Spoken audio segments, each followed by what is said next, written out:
கதை முடிஞ்சு போச்சு. ஈசான மூலையில லேசான பள்ளி சத்தம் மாமன் பேர சொல்லி பேசுது.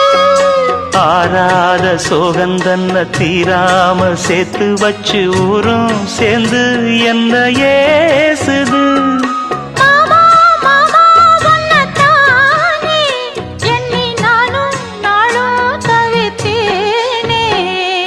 கூண்டுக்குள்ள என்ன வச்சு கூடி நின்ன ஊரை விட்டு கூண்டுக்குள்ள போனதென்ன கோலக்கிளியே.